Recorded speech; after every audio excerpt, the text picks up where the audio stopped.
To assign colors to this design, we go into the setting button. We use the arrow keys to go down to the needle setting because colors are really the needle positions, and we press the set key to go into that function. Now the top row indicates the color in the design, 1 through 300. The row right below it is the needle that we have assigned for that particular color. The color bar down at the bottom represents the colors that are actually on this embroidery machine. Now, in order to assign colors, we need to understand how the spools of thread are numbered on the machine. If we look at the spools of thread and we look from the front of the machine straight back, the colors all run from right to left. So if I take my hand and come straight across, the first color I hit is red. This in fact is number 1. Then as I come across, my hand hits this gold color. That's number 2. Then the next one over is this blue edge. So that's number 3. This is number 4. Continuing across, this is 5. This is 6. This is 7. This is 8, because it's the next one over. Then this one is 9, and it just continues on the rest of the way. Always right to left. I'm not worried about whether it's to the front or to the back. It's always right to left.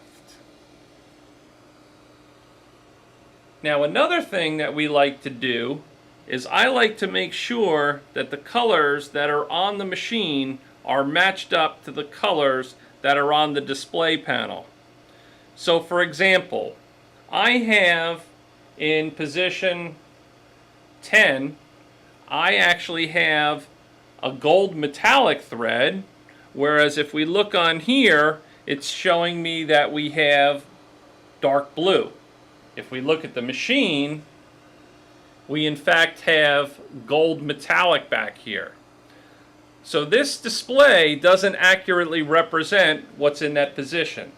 So to change that, my cursor is up here. So using the arrow keys, I come down to highlight this line here, and I move the white box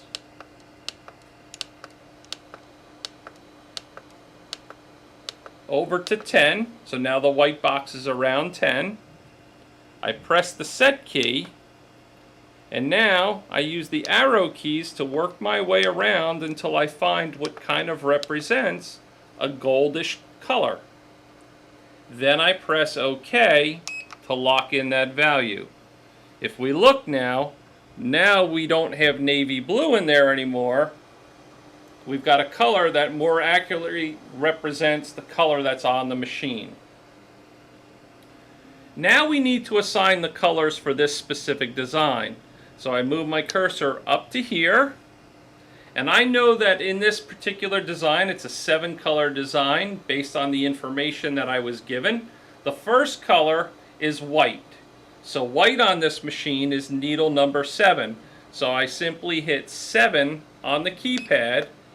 So now it tells me for the first color, it's going to show needle number 7, which is white. The second color in this design is a dark blue, like a royally kind of blue. So it's actually needle number 4 on this machine. The third color is a green color, and in this case the green is in needle position 8.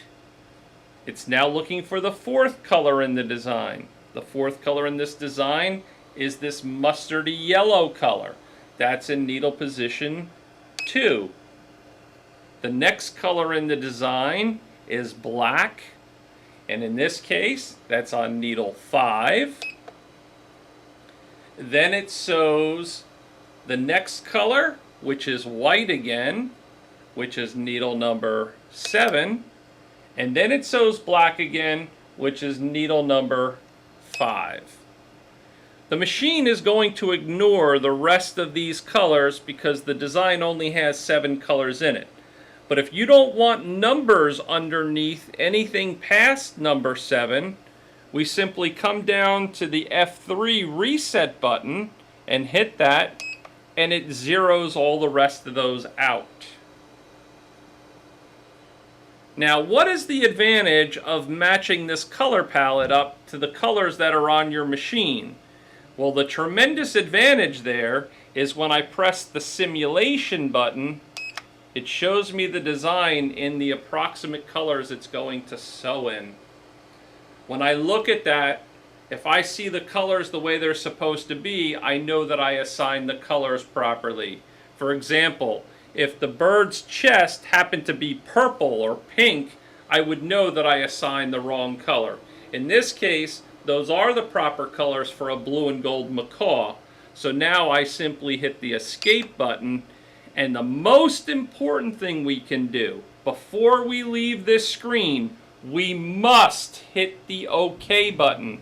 If we don't hit OK, then everything we just did, it resorts back to where we were before we went into the screen. So now I hit OK, and the colors for that design are locked in. To get out of the menu, we press Escape, and now the colors are assigned.